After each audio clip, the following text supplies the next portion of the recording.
ఆచార్య కశిరెడ్డి వెంకటరెడ్డి గారు విరామమెరుగని పండితులు, పలుపెరుగని ఉపన్యాసకులు. వారు ఈరోజు సంస్కృతిలో, ముఖ్యంగా మన సంస్కృతిలో షోడశ సంస్కారాలు అనే అంశం మీద ప్రసంగిస్తున్నారు. ఇప్పుడు వారు ప్రసంగిస్తారు. సంస్కృతి అంటేనే సంస్కరింపబడింది అని అర్థం. కృతి అంటే కావ్యం అని అర్థము, పని అని అర్థం. కాబట్టి సంస్కృతి అని అంటే సమ్యక్ కృతి అనేటటువంటి అర్థం వస్తుంది. సంస్కారంతో కూడింది అనేటటువంటి అర్థం వస్తుంది. మామూలుగా బియ్యం అది ముడి సరుకు, కానీ అది వండితే అన్నం అవుతుంది. ఆ అన్నము సంస్కరింపబడింది అని అర్థం. ఏదైనా అంతే. కాబట్టి అలాగా జీవితంలో సంస్కారాలు నిర్మాణం కావడానికి ఏ ఏ పనులు ఈ సామాజిక జీవితంలో వచ్చాయి అనేది ఆలోచించాలి. అంటే ఏ ఏ పనులు సామాజిక జీవితంలో వస్తాయి? మనము ఇష్టం ఉన్నట్టుగా వెంట్రుకలు ఉంటాయి అనుకోండి, వాటిని కేశ సంస్కారం అంటారు. సరిగా తీర్చిదిద్దితే, అంటే పాపడ పెట్టుకోవడము లేదా చక్కగా దువ్వుకోవడము. అయితే అలా కాకుండా ఒక పరికి కంపలాగా జుట్టు ఉందనుకోండి, దాంతో అది సంస్కరింపబడినట్టు కాదు. కాబట్టి సంస్కారాలు అనేటటువంటివి మానవ జీవితంలో ప్రధానంగా ఎన్నో సందర్భాలలో వస్తూనే ఉంటాయి. ఇప్పుడు మామూలుగా ఇంట్లో ఏదైనా ఒక వస్తువు ఉన్నట్టయితే అది ఒక ముడిసరుగ్గా ఉంటే దానికి సంస్కారం అందించాలి. అది ఏదో ఒక ఇనుప కర్ర లాంటి, ఇనుప కట్టె లాంటిది అయినట్టయితే, ఇనుప కడ్డీ లాంటిది అయినట్టయితే దానిని వంచాలి అనుకుంటే కాపాలి, అంటే వేడి చేయాలి. వేడి చేస్తే అనుకున్న విధంగా వంపగలుగుతాం. అంటే అప్పుడు మనం అనుకున్న విధంగా మార్చుకున్నాం కాబట్టి అది సంస్కరింపబడింది అని అర్థం అనమాట. కాబట్టి ఇట్లాగా సంస్కారాలు అనేటటువంటివి జీవితంలో వస్తూనే ఉంటాయి. పిల్లవాడు చదువు చెప్పేటటువంటి సందర్భంగా మొట్టమొదటి మాటలు రావు కానీ అధ్యాపకుడు చెప్పడం ప్రారంభించిన తర్వాత వచ్చినటువంటి ఆ మాటలు వాటిని సంస్కరింపబడ్డవి అని అంటాం. అంటే ఈ విధంగా సంస్కారాలు అనేక విధాలుగా ఉంటాయి.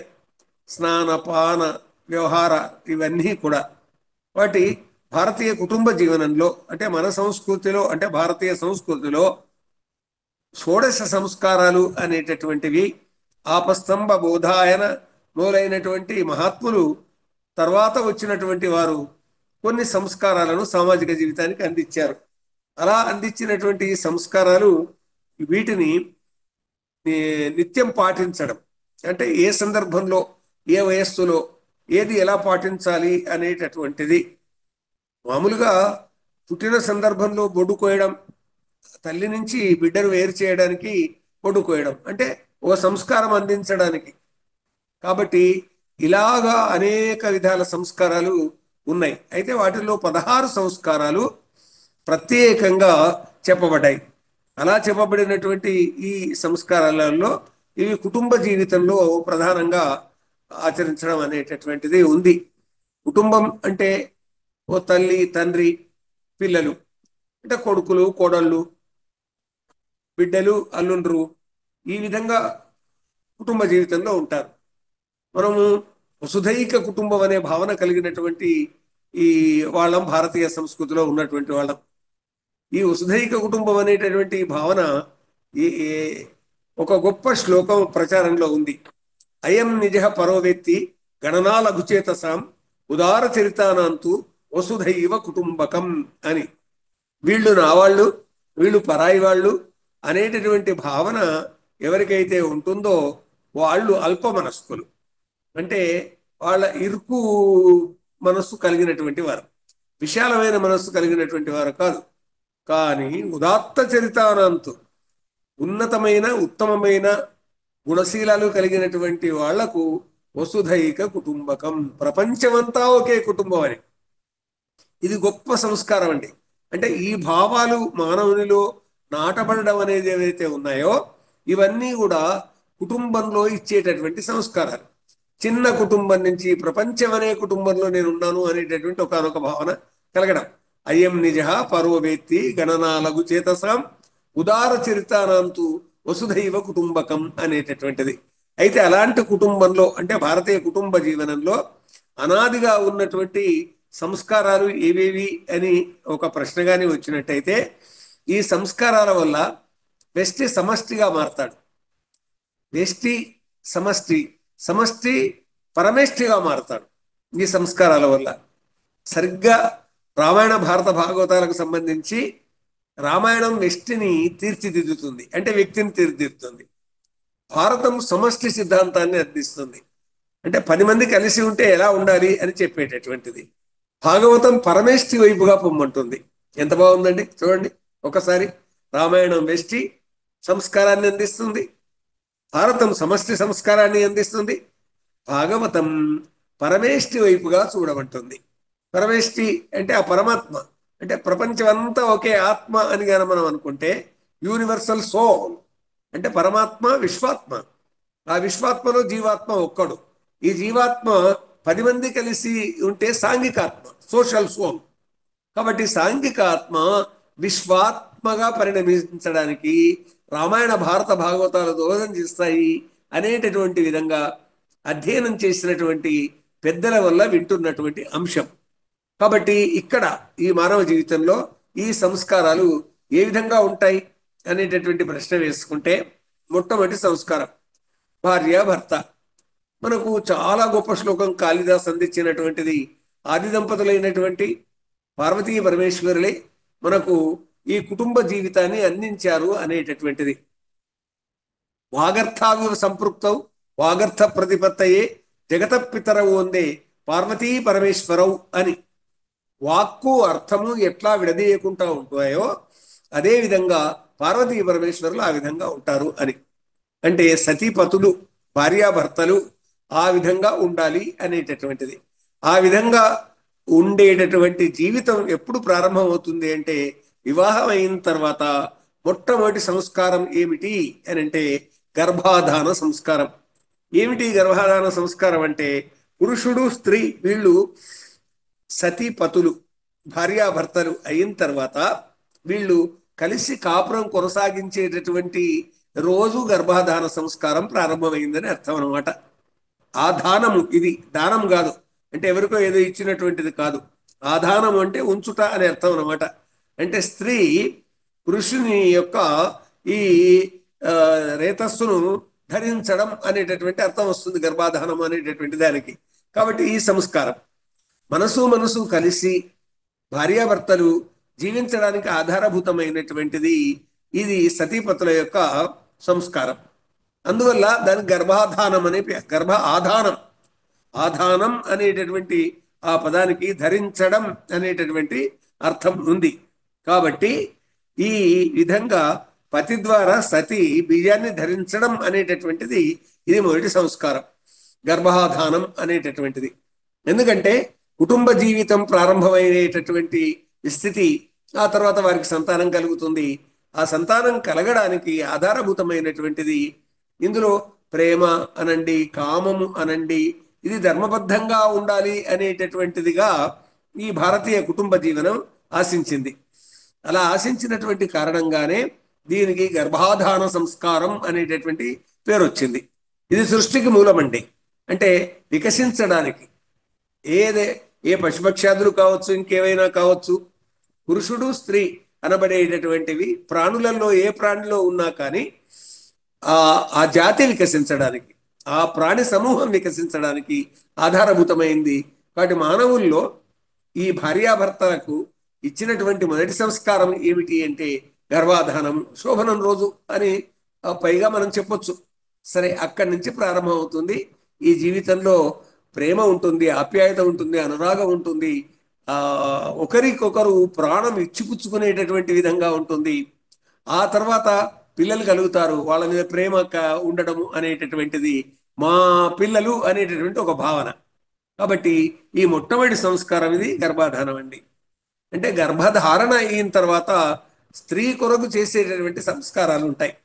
అంటే భార్య గర్భం ధరించిన తర్వాత ఆ కుటుంబంలో ఎవరైనా కానీ, కోడలు కానీ, బిడ్డ కానీ, ఎవరైనా కానీ గర్భం ధరించిన తర్వాత చేసేటటువంటి సంస్కారాలలో గర్భాధారణ అనంతరం చేసేటటువంటి రెండవ సంస్కారం అండి. అది ఒక కావలసిన మంచి పదార్థాలు పెట్టడం, మంచి వస్తువులు ఇవ్వడం, ఆనందం కలిగించేటటువంటి విధంగా చూడడం, అది పుంసవన సంస్కారం అని అంటారు.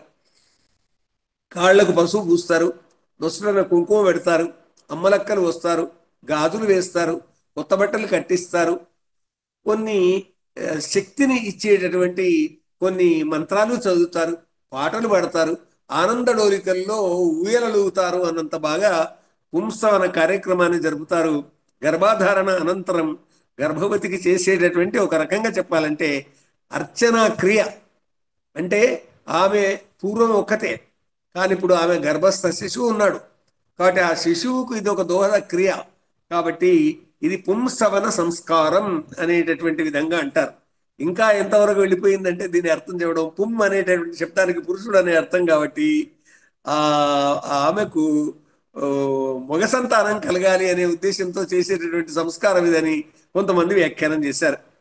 స్త్రీ పురుషులకు భేదం లేదండి, ఆత్మకు అసలు భేదం లేదు.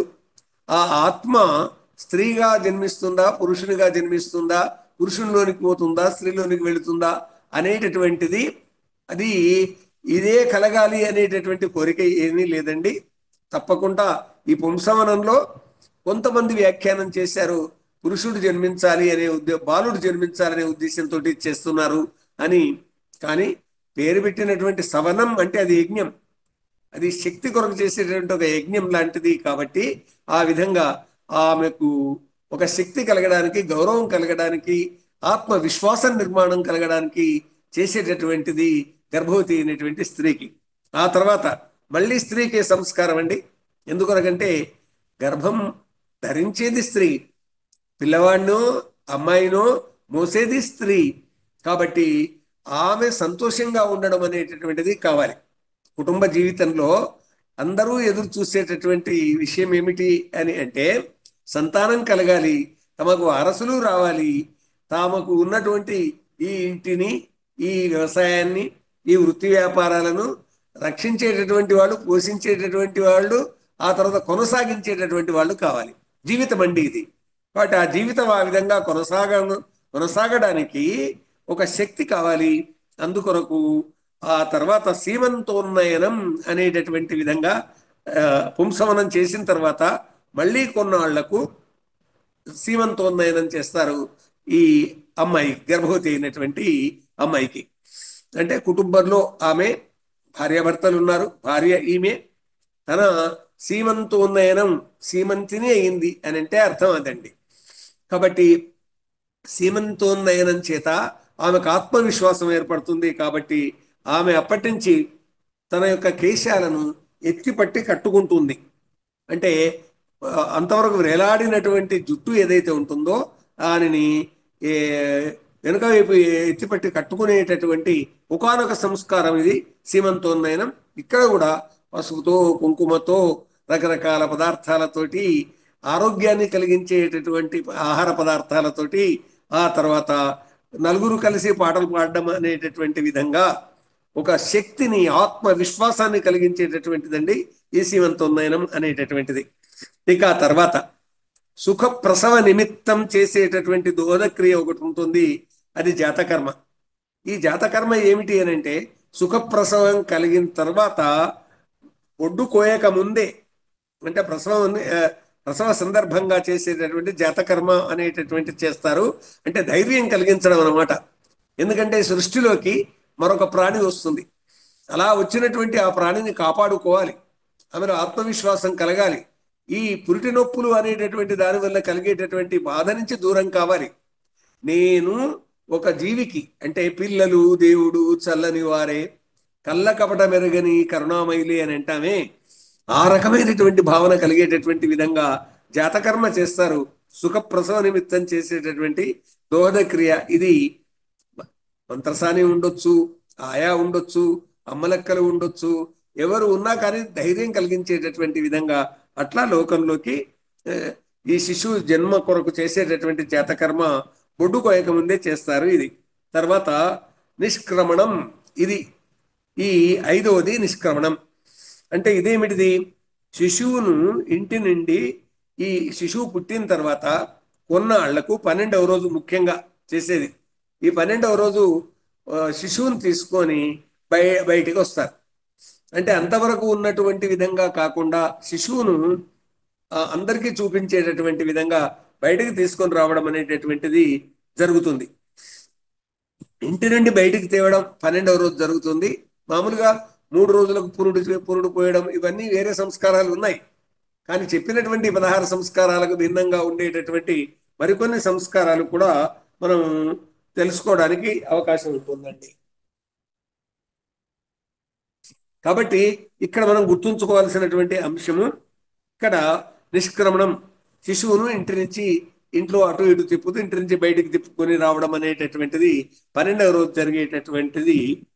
ఇవి కాకుండా ఇప్పుడు మనం చెప్పుకునే సూర్య సంస్కారాలు కాకుండా మరికొన్ని కూడా బారసాల అని, ఆ తర్వాత ఈ పురుడు అనేటటువంటివి కూడా చేస్తారు. కానీ ఇవి శాస్త్రం ప్రకారంగా చెప్పినటువంటి 16 సంస్కారాలు ఆ పాపను అందరూ చూసేటటువంటి విధంగా చేసేది నిష్క్రమణ సంస్కారం. ఆ తర్వాత ఈ 12 రోజులకు కానీ, కొన్ని చోట్ల 11 రోజులకు కానీ, మరికొన్ని చోట్ల 16 రోజులకు కానీ, ఇంకా కొన్ని చోట్ల 21 రోజులకు కానీ చేసేటటువంటిది నామకరణం. ఇదిగో చూడండి, సృష్టిలో ఏదైనా ఒక జ్ఞానం కలగాలి అని అంటే ఈ చెట్టు వేప చెట్టు, ఇది మర్రి చెట్టు, ఇది తుమ్మ చెట్టు, ఇది రావి చెట్టు అనేటటువంటి విధంగా చెట్లు ఇన్ని ఉన్నాయి కదా, వాటికి పేర్లు ఉన్నాయి. అదేవిధంగా మానవులలో ఈ ఒడ్డు పొడుగు ఏ విధంగానైనా ఉండని, పొట్టిగా పొడుగ్గా ఉండని, లావుగా బొద్దుగా ఉండని, సన్నగా బక్కగా ఉండని, ఎలా ఉంటేనేమి కానీ ప్రతి ఒక్కరికి ఒక పేరు అనేటటువంటిది పెట్టుకోవడం అనేది నామకరణ సంస్కారం అనేటటువంటిది ఉందండి. దీంట్లో తమ ప్రాచీనలు ఎవరైతే ఉన్నారో వాళ్ళల్లో గొప్పవాళ్ళు ఉన్నప్పుడు వాళ్ళ పేర్లు పెట్టుకునేటటువంటి ఒక పద్ధతి ఉంది. ఏదైతే ఉంది కానీ నామకరణ సంస్కారంలో పాపను ఊయల్లో వేయడం, ఆ ఊయల్లో వేసినటువంటి సందర్భంగా పాటలు పాడడం, ఆ పాటల్లో కూడా గోవిందుడు, కృష్ణుడు, రాముడు మొదలైనటువంటి ప్రాచీన కాలంలో గొప్పగా సమాజానికి సేవలు అందించినటువంటి వాళ్ళు ఎవరైతే ఉన్నారో వాళ్ళ పేర్లతోటి పాటలు పాడుకోవడం అనేటటువంటిది మనం చూస్తాం. అలా పాడుకున్నటువంటి దాంట్లో మనకు ఈ పేర్లు అన్నీ కూడా ఆ పాటల్లో వస్తాయి. అలా వచ్చినటువంటి ఆ పేర్లన్నీ ఉండగా వీళ్ళ తాతలు కానీ, ముత్తాతలు కానీ, అమ్మమ్మ కానీ, నాన్నమ్మ కానీ, ఎవరైనా బామ్మ, నాన్నమ్మ అంటే అలాగా వాళ్ళల్లో ప్రసిద్ధిగాంచినటువంటి వాళ్ళ పేర్లు కూడా పెట్టుకోవడం అనేటటువంటి సంప్రదాయంగా వస్తుంది. ఇది నామకరణ సంస్కారం అంటారండి. పేరు పెట్టడం అందరూ వస్తారండి. ఆ రోజు విందు వినోదాలు కూడా ఉంటాయి. ఆ విధంగా నామకరణ సంస్కారం అనేటటువంటిది 6వ సంస్కారము ఇది. ఆ తర్వాత నామకరణం చాలా ముఖ్యమైనటువంటి సంస్కారం. తమకిష్టమైనటువంటి పేరు పెట్టుకోవడం అనేటటువంటిది, ఈ విధంగా నామకరణ సంస్కారం అనేటటువంటిది ఒక పద్ధతిగా కొనసాగేటటువంటి అంశంగా మనకు కనిపిస్తుంది. అందువల్ల మనకు మామూలుగా చూడండి, ఏడువకు ఏడువకు ఎర్రి నా తండ్రి, ఏడిస్తే నీ కనుల నీలాలు గారు, నీలాలు గారితే నే చూడలేను, పాలైన గారవే బంగారు కనుల అని చెప్పేటటువంటి జో అచ్యుతానంద జోజో ముకుంద రార పరమానంద రామ గోవింద, ఏడువకు ఏడువకు వెరినా తండ్రి అని కదా. ఆ పిల్లవాడికి పేరు పెట్టిన తర్వాత అచ్యుత ఆనంద దగ్గర వీళ్ళు పెట్టినటువంటి పేరు పెట్టి పాట పాడే సంప్రదాయం కూడా ఉంది అండి. అచ్యుత ఆనంద దగ్గర కృష్ణ అని పెట్టారనుకుందాము, లేకపోతే రామ అని పెట్టారనుకుందాము. అప్పుడు అక్కడ ఆ పేర్లు చదువుతారండి. అక్కడ జోజో రామ, జోజో కృష్ణ అని చదవచ్చు అని మనం అనుకుందాం. వాళ్ళు ఇష్టం వచ్చినటువంటి పేరును ఈ జోజో దగ్గర పెట్టుకుంటారు. ఆ రోజు నుంచి అలాగే ఆ పేరుతోటి ఆ పాటలు పాడుకునేటటువంటిది ఈ నామకరణ సంస్కారంలో వస్తుంది. ఇవన్నీ సంస్కారాలన్నీ ఎందుకొరకంటే వికాసశీల జగత్తులోకి అడుగు పెడుతున్నాడు కాబట్టి, ఆ పాప గాని, అమ్మాయి గాని, అబ్బాయి గాని ఈ వికాసశీల జగత్తులోకి అడుగు పెట్టడం అనేటటువంటి జరుగుతుంది కాబట్టి, ఈ పేరు అనేటటువంటిది గుర్తింపు కొరకు వచ్చింది కాబట్టి, అందువల్ల ఈ సంస్కారం నామకరణ సంస్కారం అనేటటువంటిది ప్రత్యేకంగా ఉంటుంది. ఆ తర్వాత నామకరణం తర్వాత అన్నప్రాసన సంస్కారం. మనకు చందమామ రావే, జాబిల్లి రావే, కొండెక్కి రావే కోటివేలు దేవి, బండి మీద రావే బంతిపూలు దేవి, పాలు రావే పాలబువ్వ దేవే, అన్నిటిని తేవే అబ్బాయికి ఇవే, అన్నిటిని తేవే అమ్మాయికి ఇవే అని ఈ విధంగా అందులో పాలు వెన్న రకరకాల ఫలాలు ఇవన్నీ కలిపి పాడుకోవడం అనేటటువంటిది చూస్తాం. అయితే ఈ సంస్కారం అనేటటువంటిది అన్నప్రాసనం అనేటటువంటిది అన్నం తినిపించేటటువంటి ఒక క్రియ. 6-7 మాసాల వయస్సు వచ్చేసిన తర్వాత తేనె కలిపిన అన్నం కానీ లేదా నెయ్యి బాగా కలిపినటువంటి అన్నం కానీ, బాగా అంటే బాగా కాదు, నెయ్యి రుచిగా ఉంటుంది కాబట్టి అలాగా తేనె కూడా రుచి తీయగా ఉంటుంది కాబట్టి తినడానికి అర్రులు చాచేటటువంటి విధంగా ఉంటున్నారు పాపరు. అదేవిధంగా పెరుగు కలిపినటువంటి బువ్వ కానీ, కాబట్టి పెరుగు బువ్వ, నెయ్యి బువ్వ, తేనె బువ్వ. బువ్వ అచ్చ తెలుగులో చెప్పుకుంటే బువ్వ, అన్నం సంస్కృత పదం కాబట్టి ఆ విధంగా అన్నం తినిపించడానికి అన్నప్రాసనం అనే సంస్కారాన్ని ఇవ్వడం. అంటే ఎంత కొద్ది తినిపిస్తారు, ఆ విధంగా అభ్యాసం చేయిస్తారు, అలవాటు చేయిస్తారు. దానికి కూడా అన్నప్రాసనం కూడా ఒక సంస్కారం. అది కూడా అమ్మమ్మ, నా బామ్మ, ఆ తర్వాత తల్లి, ఆ చుట్టుపక్కల అందరూ ఉండి ఒక మంచి రోజు చూసుకొని ఆ రోజు అన్నం తినిపించడం అనేది చేస్తారు. అంతవరకు తల్లి క్షీరాలు, ఆ తర్వాత లేదా గోవు క్షీరాలు వీటిని తీసుకోవడం అనేది ఉంటుంది. కాబట్టి ఇది సాధారణంగా 6-7 మాసాలు వచ్చిన తర్వాత పాపకు, అమ్మాయికి కానీ అబ్బాయికి కానీ అన్నప్రాసన సంస్కారాన్ని కొనసాగిస్తారండి. ఆ తర్వాత వచ్చేటటువంటి సంస్కారము చూడాకర్మ సంస్కారము. చూడాకరణం అంటారు, చూడాకర్మ అని అంటారు. చూడము అంటే శిఖ అండి. ఈ శిఖ మాత్రం ఉంచి మిగతా వెంట్రుకలు తీసేస్తారు. ఈ మధ్య కాలంలో శిఖ ఉంచకుండా మొత్తం వెంట్రుకలు తీసివేయడం అనేది ఎక్కడైనా ఒక యాదగిరి గుట్టకు కానీ, ఓ వెంకటేశ్వర స్వామి దగ్గరికి కానీ, మరొక సన్నిహితంగా ఉన్నటువంటి దేవుని దగ్గరికి వెళ్ళడం కానీ, వెళ్ళి తమ ఇలవేల్పు దగ్గరికి వెళ్ళేసి ఈ చూడాకర్మ సంస్కారం చేసుకోవడం. పుట్టెంటికలు తీయడం అనేటటువంటి మాట జన వ్యవహారంలో ఉందండి. ఈ పుట్టు వెంట్రుకలు తీయడము అనేటటువంటిది ఇదెప్పుడు అంటే ఏడాది తర్వాత చేస్తారు. ఒక్కోసారి వీలును బట్టి 2 ఏళ్ల తర్వాత కూడా చేస్తే చేయొచ్చుగాక. కానీ ఏడాది తర్వాత, ఏడాది వరకు కొద్ది ఈ భాగం తల భాగం కొద్ది గట్టి పడుతుంది. కాబట్టి వెంట్రుకలు కత్తిరించడమే కాకుండా పూర్తి వెంట్రుకలు తీయడం అనేటటువంటిది ఉంటుంది.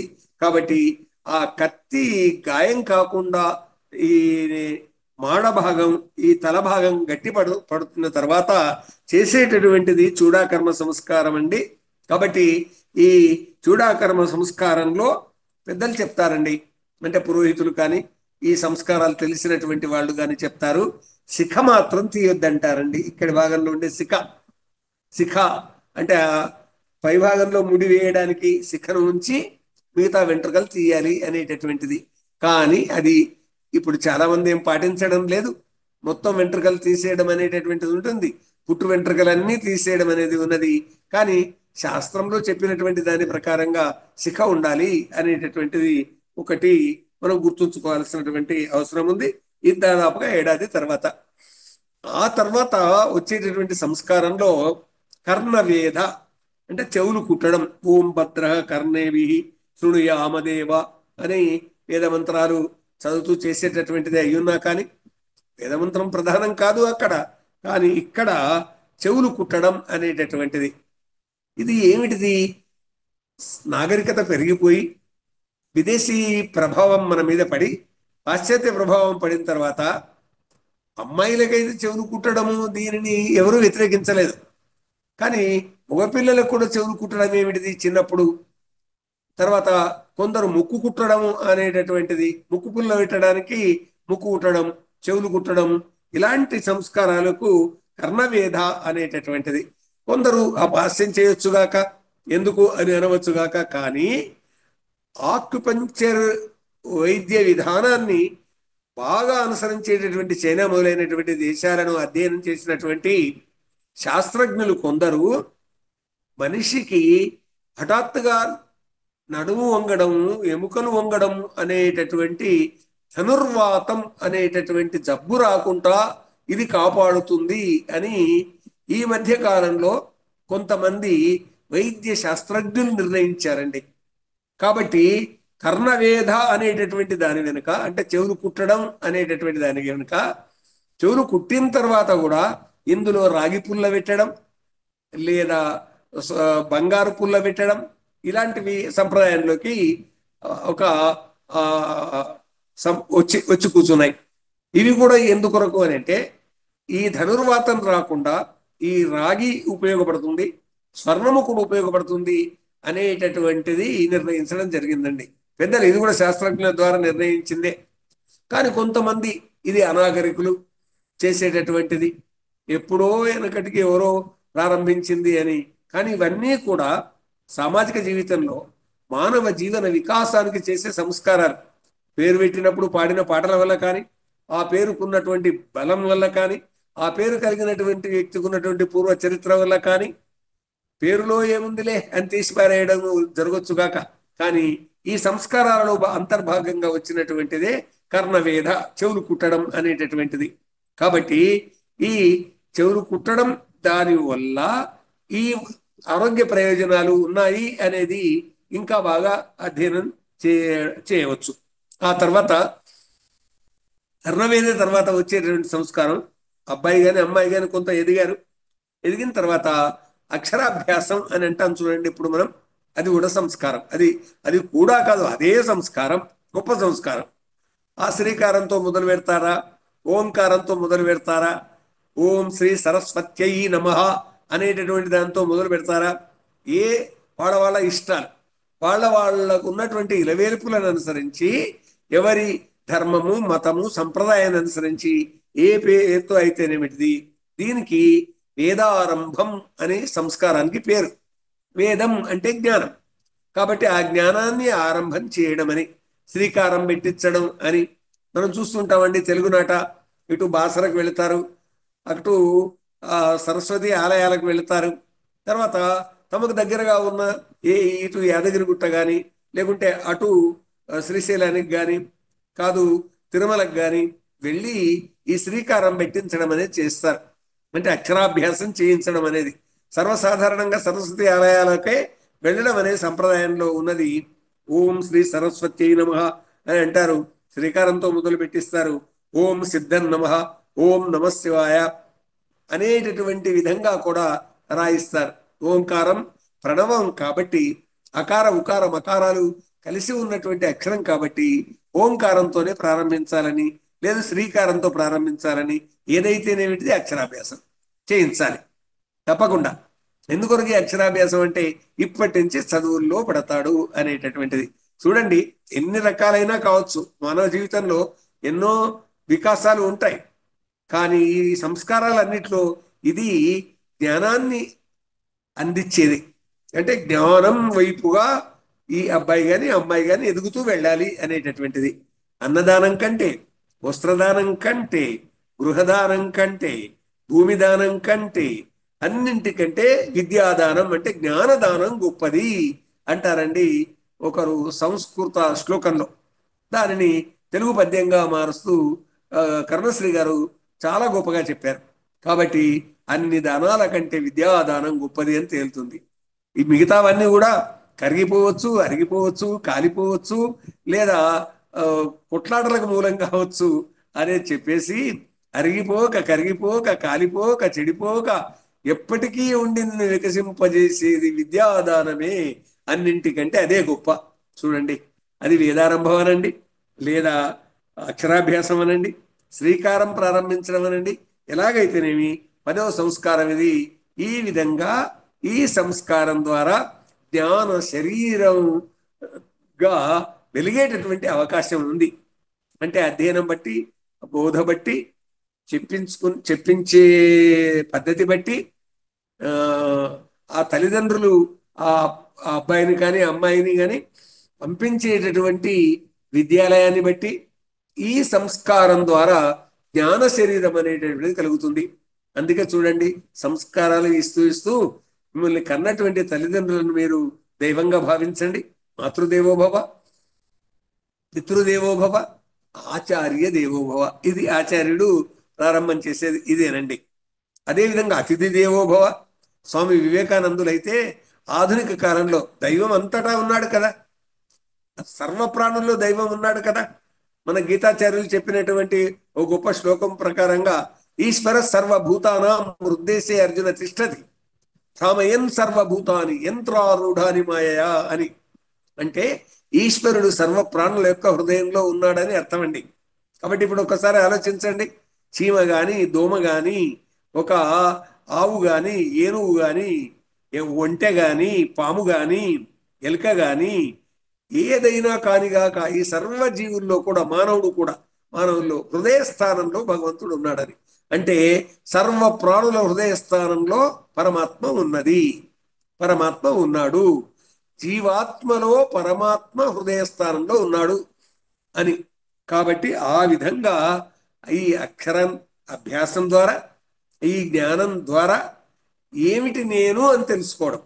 అంటే నేను దివ్య స్వరూపాన్ని, ఈ ప్రాణం ఉండి, ఈ మనస్సు ఉండి, ఈ బుద్ధి ఉండి, ఈ విధంగా నేను ఎదగడానికి, వికసించడానికి ఆధారభూతమైన ఈ జ్ఞానాన్ని అందుకొని ఈ విధంగా నేను వికసించడానికి దోహదం చేసింది అది వేదారంభం అనండి, దాన్ని అక్షరాభ్యాసం అనండి, శ్రీకారం పెట్టించడం అనండి. ఇది చెబుతూ మాతృదేవో భవ, పితృదేవో భవ, ఆచార్య దేవో భవ అని అంటూ స్వామి వివేకానందులు ఏమంటారంటే దరిద్ర దేవో భవ. ఇవ్వండి సంస్కారాలంటే. అంటే ఎవరో లేనివాడు, శక్తి లేనివాడు, ధనం లేనివాడు, అధికారం లేనివాడు అని తూష్ణీం భావంతో తీసివేయడం అనేది కాకుండా దరిద్ర దేవోభవ అని ఈ కాలానికి అనుగుణంగా జ్ఞానాన్ని పొందాలి అంటారు స్వామీజీ. కాబట్టి ఆ విధంగా అక్షరాభ్యాసం ద్వారా జ్ఞాన శరీరంగా తాను నిలబడడానికి అవకాశం ఉంది అని ఇలా మనం చెప్పుకోవచ్చు. అదేవిధంగా ఆ తర్వాత ఇంత అయిన తర్వాత ఈ చదువు చెప్పినటువంటి గురువు కానీ లేక మరొకరికి కానీ గోదానం చేయడం కూడా ఈ సంస్కారంలో ఒక భాగం. ఇది భారతదేశంలో వచ్చినటువంటి సంస్కారాలు కాబట్టి గోదానం అనేది వచ్చింది. ఎందుకొరకు ఈ గోదానం అనే సంస్కారం పెట్టారు? ఇది లేకపోయినట్టయితే ఎవరైతే తనకు చదువు చెప్పినారో ఆ చెప్పినటువంటి వారికి వారి బతుకు తెరువు కొరకు ఏదైనా ఇచ్చినట్టయితే, పూర్వకాలంలో గోవునిచ్చేవాళ్ళట, ఇంకేదైనా తమ వృత్తి ధర్మంలో తాము సంపాదించింది తమ దగ్గర ఉన్నది ఇచ్చేవారే. కాబట్టి గోదానం అనేటటువంటి సంస్కారం చదువు పూర్తయిన తర్వాత గురువుకి ఇచ్చేటటువంటి దక్షిణ లాంటిదే ఇది. కాబట్టి ఈ సంస్కారాన్ని కూడా చేర్చారు. ఇది 11వ సంస్కారం. సర్వసాధారణంగా దీనికి మనం అర్థం ఇంకా వివరంగా చెప్పుకోవాలి అనే అయినట్టయితే, భారతదేశంలో గోవు ఏమో పంటకు ఆధారభూతమైంది. పిల్లలకి ఎదగడానికి ఎవరికైనా కానీ గోవు ఇచ్చేటటువంటి పాల వల్ల శక్తి వస్తుంది నిజమే. కానీ అదేవిధంగా గోవు సంతతి ఏదైతే ఉందో వ్యవసాయ వృత్తి వికాసానికి దోహదం చేసేటటువంటిది. కాబట్టి గోవులను ఆ విధంగా భారతీయ ఆర్థిక వ్యవస్థలో అంతర్భాగంగా భావించాలి అనేటటువంటి ఆలోచన ఒకవైపు, అలాగే పవిత్రంగా ధర్మంగా భావించాలి అని ఆధ్యాత్మికవేత్తలు చెప్పేటటువంటిది ఇంకొక వైపు. ఏదైనా కానీ గో శబ్దానికి వెలుతురు అనేటటువంటి అర్థం ఉంది, భూమి అనేటటువంటి అర్థం ఉంది, కిరణం అనేటటువంటి అర్థం ఉంది. కాబట్టి ఏదైతే మనం నేర్చుకున్నామో ఆ నేర్చుకున్న దానికి ప్రతిఫలంగా ఇవ్వడము అనేది ఒక సందర్భం పెట్టుకొని అది కూడా ఒక సంస్కారంగా అందించాలి అనేది చేయడం. ఆ తర్వాత ఈ చదువుకు ముందు, ఈ చదువు పూర్తి కావడానికి ముందు ఇది ఉన్న తర్వాత, చదువు పూర్తి అయిన తర్వాత స్నాతకోత్సవం చేయడం అనేది వాళ్ళ మనం చూస్తున్నాం కదా విశ్వవిద్యాలయ ఆవరణలలో. దానికి సమావర్తన సంస్కారం అనే పేరుందండి. కాబట్టి ఆ సమావర్తనం ఏమిటి అంటే, ఎప్పుడై బ్రహ్మచర్య వ్రత పరిసమాప్తి అయ్యింది. బ్రహ్మచర్యము అని అంటే బ్రహ్మమునందు చరించుట, అంటే బ్రహ్మం అంటే జ్ఞానం అండి. కాబట్టి జ్ఞానమునందు చరించేటటువంటి కాలం అయిపోయిన తర్వాత ఆ జ్ఞానాన్ని తాను ఇంకొకరికి అందించాలి. లేదా తాను ఏ వృత్తిలోకైనా వెళ్ళేటటువంటి ఒకానొక సందర్భాన్ని అంతవరకు తాను బ్రహ్మజ్ఞానము అంటే బ్రహ్మ అంటేనే జ్ఞానం, జ్ఞానాన్ని పొందడానికి ఈ సంస్కారాన్ని పొంది ఉన్నాడు.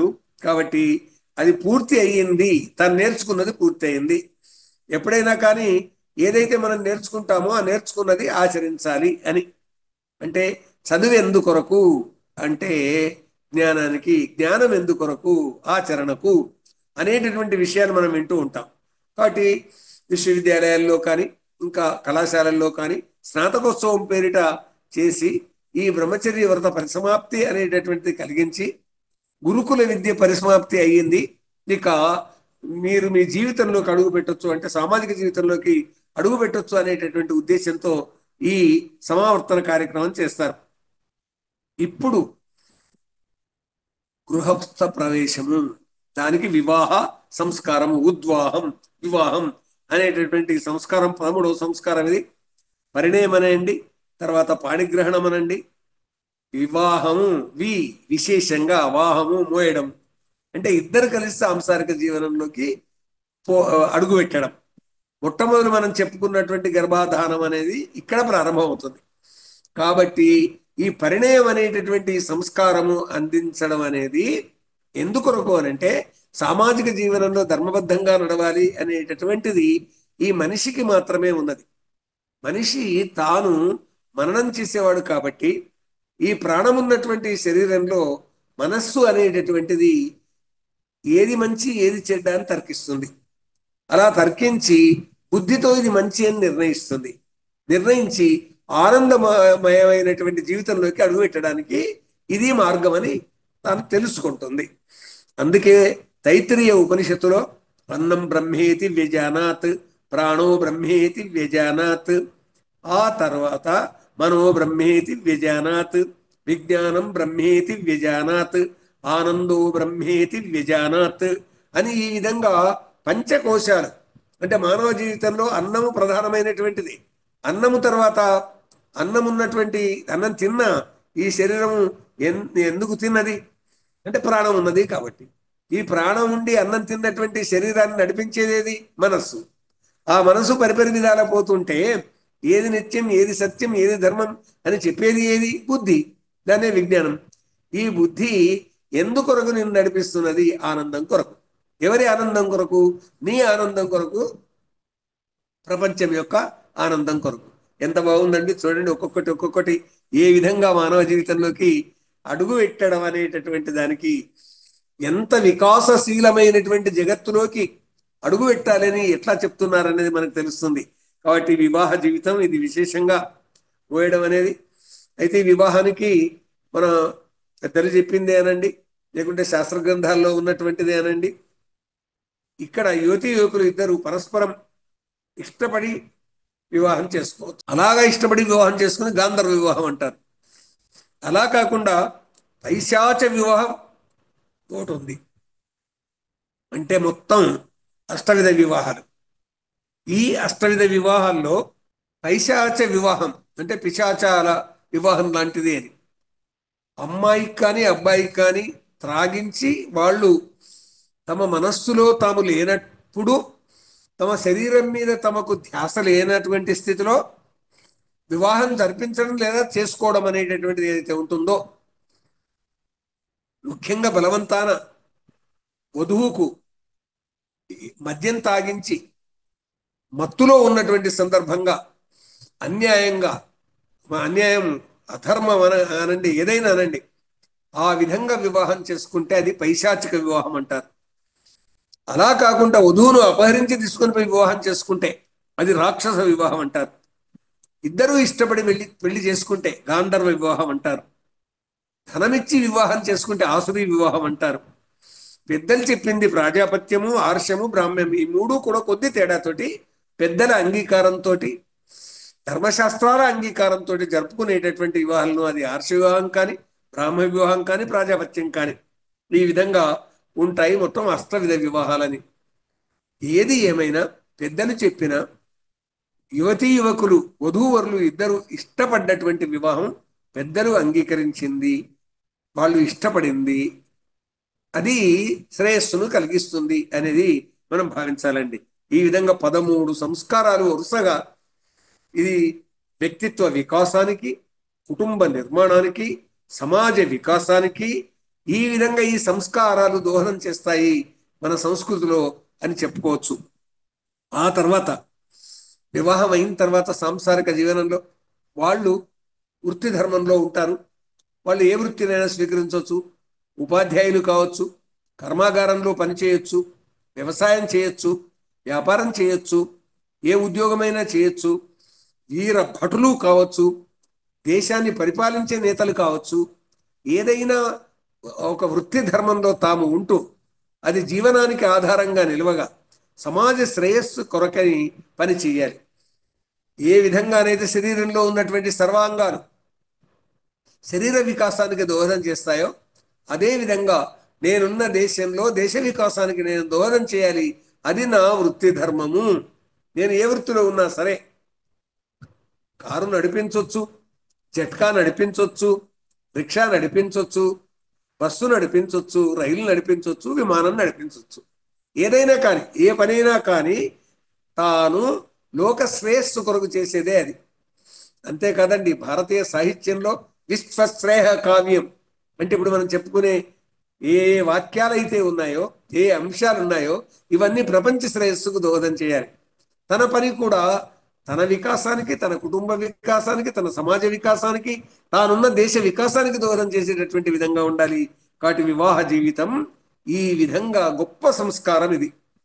వివాహం చేసుకోవడం అనేటటువంటిది అంటే సామాజిక నియమాలు మానవుడు ఏర్పాటు చేసుకున్నవి ఇవి. ఇందులో తెలివి కలిగినటువంటి వారు ఏర్పాటు చేసినటువంటివి. కాబట్టి ఈ పద్ధతిలో నడవాలి అనేటటువంటిది. మృగాలలో ఆ పద్ధతి కనిపించదు, పశుపక్ష్యాదులలో ఆ పద్ధతి కనిపించదు. వాటి జీవితంలో కామనలు ఉంటాయి, నిజమే. అవి కూడా ఉత్పత్తి శక్తి కలిగి ఉంటాయి.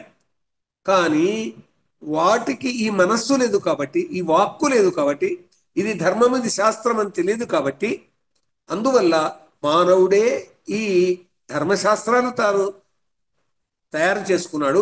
అంతేకాదు ఈ షోడశ సంస్కారాలు మానవుడే నిర్మాణం చేసుకున్నాడు. ఈ విధంగా గృహస్థ జీవితం గడుస్తూ ఉంటుంది. ఆ తర్వాత మనిషి తాను మరో సంస్కారం పొందవలసినటువంటి అవసరం ఉంది. స్త్రీ కానీ పురుషుడు కానీ అది వానప్రస్థాశ్రమాన్ని స్వీకరించడం. ఒక స్థాయికి వచ్చేసిన తర్వాత సర్వసాధారణంగా ఒక 60 ఏళ్లకు ఈ వానప్రస్థాన్ని స్వీకరించడం అనేటటువంటిది ఉంటుంది. ఆశ్రమ ధర్మం ఇది నిజానికైనట్టయితే భారతీయ కుటుంబ జీవనంలో లేకుంటే భారతీయ సామాజిక జీవనంలో 4 ఆశ్రమ ధర్మాలు: బ్రహ్మచర్యాశ్రమం, గృహస్థాశ్రమం. ఇప్పుడు గృహస్థాశ్రమం అయిపోయింది, మనం వివాహం గురించి చెప్పుకున్నాము. తర్వాత వచ్చింది వానప్రస్థాశ్రమం. ఈ వానప్రస్థాశ్రమం ఇది తన అనుభవం ఏ ఫలితాన్ని కోరకుండా సంపాదించడం అనేది ధనం మీద మోజుతో చేసేది కాదండి. ఇది తాను అంతవరకు ఏ అనుభవంతో ఏ ఏ పనులైతే చేశాడో, ఏ జ్ఞానాన్ని అయితే తాను పొందినాడో, తాను ఎవరి నుంచి ఏది ఆశించకుండా లోకానికి మార్గదర్శనం చేస్తూ ఉండడమే వానప్రస్థం. అంటే సంపాదన అనే దృష్టి ఉండదు. స్త్రీ కానీ పురుషుడు కానీ భార్యాభర్తలు వీళ్ళు కలిసి వానప్రస్థాశ్రమంలో పనిచేయచ్చు, స్వీకరించవచ్చు. లేదా విడివిడిగా వానప్రస్థులుగా ఉండేసి సమాజ వికాసానికి దోహదం చేసేటటువంటి విధంగా ఉండొచ్చు. ఎవరైనా పని చేస్తున్నారు, ఆ పని వీళ్ళకున్న అనుభవం ఉంది, ఆ అనుభవంతో వాళ్ళ సరైన మార్గంలో నడిచే విధంగా చూడొచ్చండి. ఆ తర్వాత ఈ 15వ సంస్కారం ఇది సన్యాసం. ఇది ఇప్పుడే మనం అనుకున్నాం కదా, బ్రహ్మచర్యాశ్రమం, గృహస్థాశ్రమం, వానప్రస్థాశ్రమం. ఈ సన్యాసాశ్రమంలో పూర్తి నిస్సంగంగా ఉండడం. ఈ సందర్భంగా మనం భజగోవిందంలో ఆదిశంకరులు చెప్పింది సత్సంగత్వే నిస్సంగత్వం, నిస్సంగత్వే నిర్మోహత్వం, నిర్మోహత్వే నిశ్చలతత్వం, నిశ్చలతత్వే జీవన్ముక్తి అనేది. కాబట్టి అటాచ్మెంట్ లేని డిటాచ్మెంట్ తోటి తాను జీవితం కొనసాగించాలి. నిస్సంగంగా, సంగరహితంగా పనిచేయాలి. ఇది నాకు కావాలని కోరేది లేదు. తనకు కోరకనే లభించిన దానితోటి జీవితాన్ని గడుపుకుంటూ తన అనుభవాన్ని, తన జ్ఞానాన్ని లోకానికి తెలియజేస్తూ ఆశ్రమ ధర్మంలో జీవితం గడుపుతూ సన్యాసాశ్రమంలో తాను కొనసాగడం అనేటటువంటిది ఇది కూడా ఒక సంస్కారంగా చెప్పారండి. అంతా డిటాచ్మెంట్ జీవనం ఇది. కాబట్టి లోక శ్రేయస్సు కొరకే జీవితాన్ని కొనసాగించడం అనేది ఇది సన్యాసాశ్రమంలో మనం చూస్తాం. కాబట్టి ఇక ఈ సంస్కారాల్లో చివరి సంస్కారం అది ఎవరము ఎప్పుడు ఎక్కడ నుంచి వచ్చినామో జాతస్య మరణం ధ్రువం. ఈ సంస్కారం తనకు తాను చేసుకునేది కాదు. ఈ శరీరం నుంచి జీవాత్మ వెళ్ళిపోతుంది. ప్రాణోత్క్రమణం అంటాం, అంత్యేష్టి అనే సంస్కారం అండి. దీన్ని ఎన్ని విధాలుగా ఎట్లా చేస్తారు ఏమిటి అనేటటువంటిది ఆయా దేశకాల పరిస్థితులను అనుసరించి, ఆయా ప్రదేశాల్లో వచ్చినటువంటి సామాజిక ఆచారాలను అనుసరించి కొనసాగిస్తారు అంత్యేష్టి. ఇది మరణానంతరం వాళ్ళ సంతానం చేసే, లేకుంటే వాళ్ళను అనుసరించే వాళ్ళు చేసేటటువంటిదండి ఇది అంత్యేష్టి అనేటటువంటిది.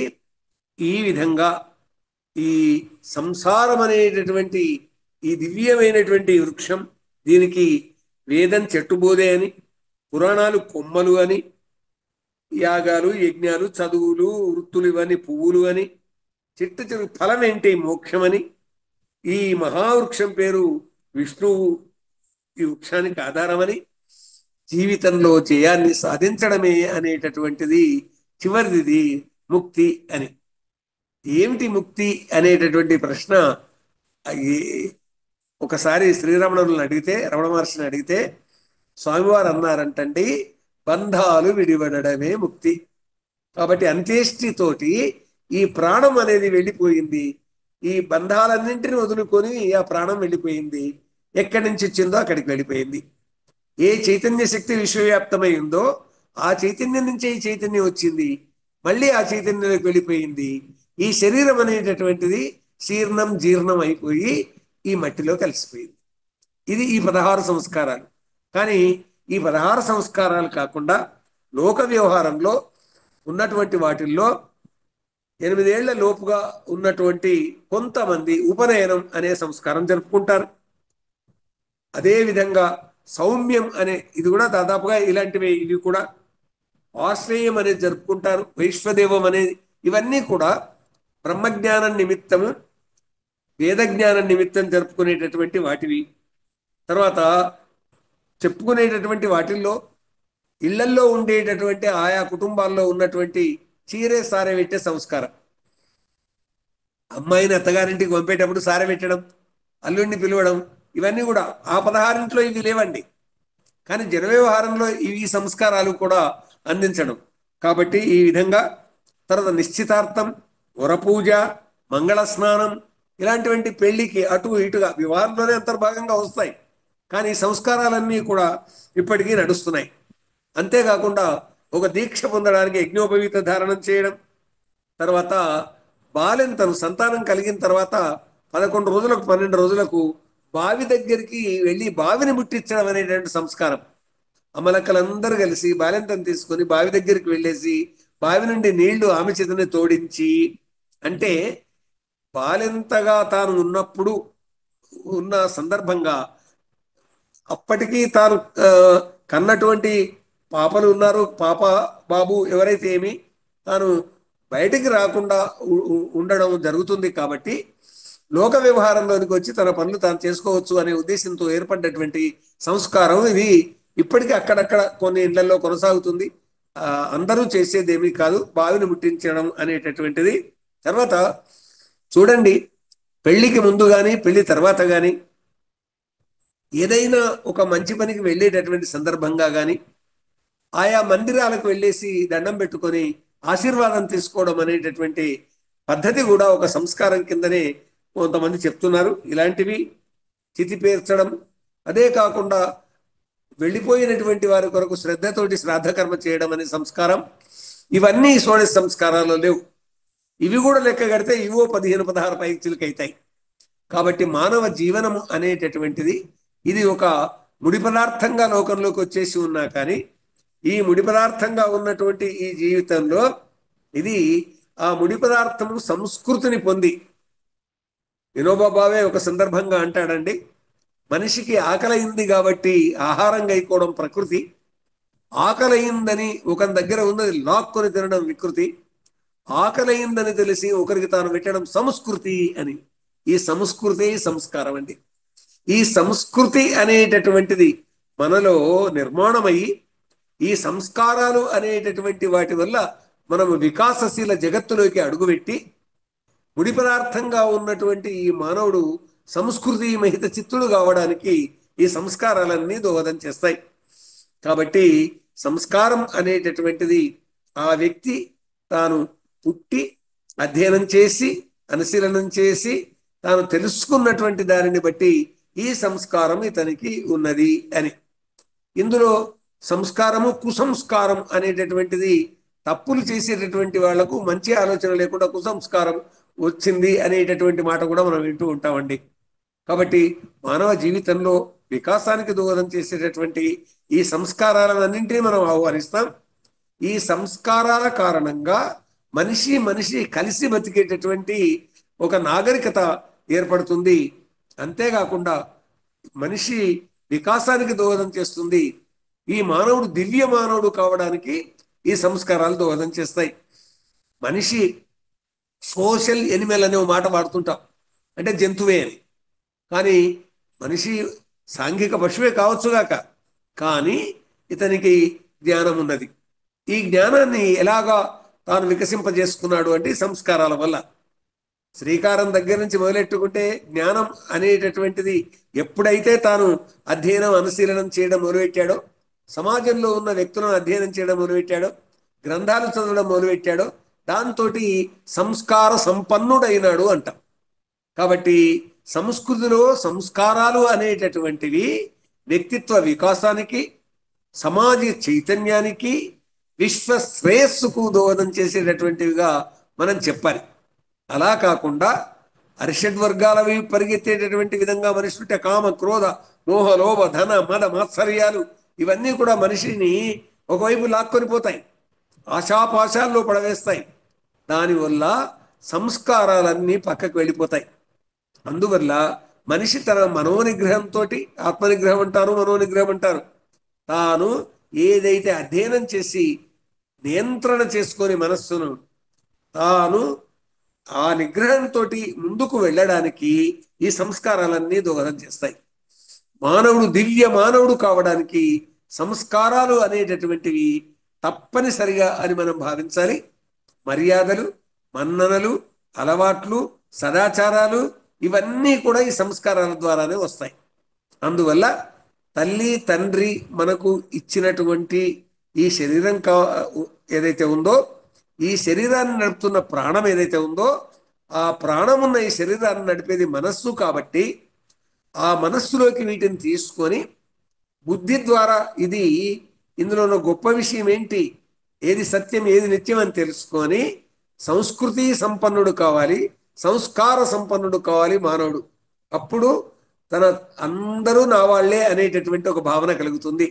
అందుకే ఏమంటాడంటే కరుణశ్రీ గారు ఒక పద్యంలో చెప్తారు, ప్రేయసి ప్రేమలోన కనిపించడు తీయని స్వర్గమొక్కటే ధ్యేయము కాదు, హీనులతి దీనులు మ్లానతనులు దరిద్ర నారాయణు లేడ్చు చుండిరి త్వదశ్రులంతుడు వంగబొమ్ముని ప్రేయసితోడ నీకట లభించును కోట్ల కొలంది స్వర్గముల్ అంటాడండి.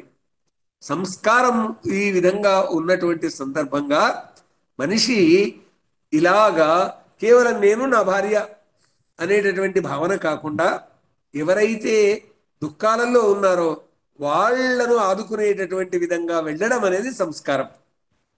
మరొక గొప్ప విషయం అండి, రంతిదేవుడు అన్నీ దానం చేస్తూ పోయాడు. అలా దానం చేసినటువంటి రంతిదేవునికి భగవంతుడు ప్రత్యక్షమై ఏం కావాలో కోరుకోమన్నాడు. మహాభాగవతంలోనండి నిజం చెప్పాలంటే ప్రపంచ సాహిత్యంలోనే మొట్టమొదలు చెప్పుకోవాల్సిన శ్లోకం అండి ఇది. అంత గొప్ప భావన. నాకేం అక్కర్లేదు అన్నాడు రంతిదేవుడు. మరి ఏం కావాలయ్యా? నత్వహం కామయే రాజ్యం న స్వర్గం న పునర్భవం కామయే దుఃఖ తప్తానాం ప్రాణినాం ఆర్తినాశనం అన్నారండి రంతిదేవుడు. నత్వహం కామయే రాజ్యం, నాకు రాజ్యం అక్కర్లేదు. నా స్వర్గం నా పునర్భవం అపునర్భవం, నాకు స్వర్గము అక్కర్లేదు, ముక్తి అక్కర్లేదు. మరి ఏం కావాలయ్యా? కామయే కోరుకుంటాను, దుఃఖతత్వానాం ప్రాణినామ ఆర్తినాశనం, కష్టాలలో ఉండి దుఃఖాలలో ఉండి బాధపడుతున్నటువంటి వాళ్ళ యొక్క బాధను దూరం చేసేటటువంటి శక్తి ఇవ్వు భగవంతుడా అన్నాడు. అంటే ఈ చేతులకు ఆ శక్తి ఇవ్వు అని. ఎంత బాగుందండి. నత్వహం కామయే రాజ్యం నా స్వర్గం నా పునర్భవం కామయే దుఃఖతత్వానాం ప్రాణినామ ఆర్తినాశనం అని. ఇవన్నీ సంస్కారాల వల్లనే సాధ్యమవుతుందండి. కాబట్టి ఇన్ని సంస్కారాలు తను పొంది ఈ సమాజాన్ని గురించి, దేశాన్ని గురించి, ధర్మాన్ని గురించి, జాతిని గురించి ఇవన్నీ తాను తెలుసుకొని ఏ విధంగా మానవుడు నడవాలి అనేటటువంటి తనకు తాను నిర్ణయించుకొని ఇతరులకు ఉపకారం చేస్తూ జీవించాలి అనేటటువంటి విధంగా చెప్పినటువంటి ఏవైతే సూక్తులు ఉన్నాయో అవన్నీ కూడా సంస్కారాల వల్లనే వచ్చింది. ఉపకారికి ఉపకారము విపరీతము కాదు చేయ వివరింపంగా అపకారికి ఉపకారము నెపమెన్నక చేయువాడే నేర్పరి సుమతి. ఎంత బాగుందండి. కాబట్టి నీవు నీకు అపకారం చేసినటువంటి వాళ్ళకు కూడా ఉపకారం చెయ్యి అని. అలాంటి సంస్కారాలు జనంలో వ్యాపించాలి, ప్రపంచంలో వ్యాపించాలి అనేటటువంటి ఉద్దేశంతో ఇన్ని సంస్కారాలు పుట్టుక దగ్గర నుంచి మొదలెట్టుకొని అంత్యేష్టి వరకు ఉన్నటువంటి ఈ షోడశ సంస్కారాలు, అదే కాకుండా ఆయా ప్రాంతాలను బట్టి వచ్చినటువంటి కొన్ని ఆచారాలు, ఇవన్నీ కూడా సంస్కారాల కిందకే వస్తాయని చెబుతూ వీటిని అధ్యయనం చేసి లోతుగా తెలుసుకొని దేశ కాల పరిస్థితులను బట్టి ఆయా సందర్భాన్ని బట్టి తాను ఏ విధంగా మెలగాలి అనేటటువంటిది అనుకొని ఈ మానవుడు దివ్య జ్ఞాన సంపన్నుడై జంతువు నుంచి మానవునిగా, మానవుని నుంచి దివ్య మానవునిగా వ్యవహరిస్తున్నాడు అనేటటువంటిది లోకం అనుకున్నది అని అంటే ఈ సంస్కారాల ప్రభావమే.